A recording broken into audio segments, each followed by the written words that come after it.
Bonjour à tous, bienvenue à l'interview de Vincent. Alors Vincent, présente-toi. Qui es-tu? Bonjour, donc Vincent Martins, j'ai 36 ans, je suis éducateur sportif et masseur à Sartrouville, écrivain et poète à mes heures perdues. Donc nous sommes là pour présenter le record que tu vas établir, normalement, espérons. Voilà, d'où est venue cette idée?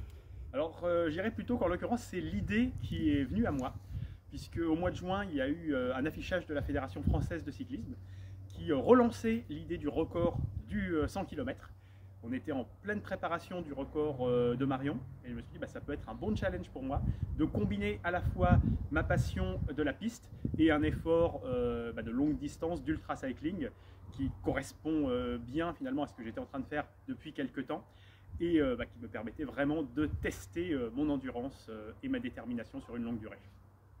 D'accord. Et du coup, quelle préparation tu as eu besoin de faire pour arriver jusqu'à ce record? Alors ça s'est fait en 2 temps parce que le record devait avoir lieu normalement au mois d'octobre. Il a été reporté 2 fois avec les championnats du monde qui ont été décalés à Roubaix. Donc il a fallu tout recommencer. Ça a été assez dur au départ parce que j'étais prêt. Et il y a eu 6 mois de préparation avec beaucoup de travail en endurance, beaucoup de travail de force aussi, du travail en position spécifique puisque tenir la position poursuite, tenir la position de contre-la-montre pendant 2h15, c'est quand même très exigeant au niveau de toute la chaîne postérieure, au niveau des épaules, des bras. Donc il y a eu beaucoup de travail à ce niveau-là qui a été fait et sur le vélo et en salle de sport. Un stage en altitude de 2 semaines au mois de mars.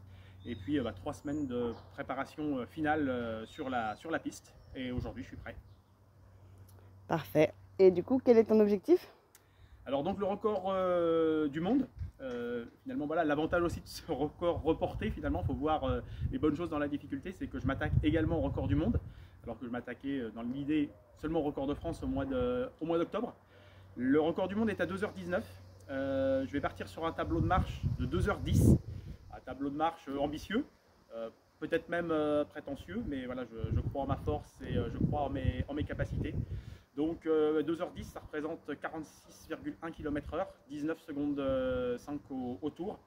Et si je vois que c'est un petit peu au-delà de ce que je peux faire, je me rabattrai sur un tableau de marche sur la base de 45 km/h, qui serait voilà, un bel objectif, même si évidemment, rien qu'aller au bout des 100 km et battre le record du monde, c'est déjà un aboutissement en soi. C'est sûr. Et dans quel état d'esprit te trouves-tu? Aujourd'hui, je sens que je suis prêt, je sens que voilà, je suis fort, prêt à endurer la souffrance. Finalement, le point final, la destination de toute cette aventure. Voilà, il y a eu 10 000 km d'entraînement, il y a eu beaucoup de doutes, beaucoup de points d'interrogation. Aujourd'hui, ils sont derrière. Aujourd'hui, il y a juste ces 100 km, ces 400 tours de piste à réaliser. Et voilà, je sais pourquoi je l'ai fait, je sais dans quel état d'esprit je l'ai fait. Et voilà, je suis prêt.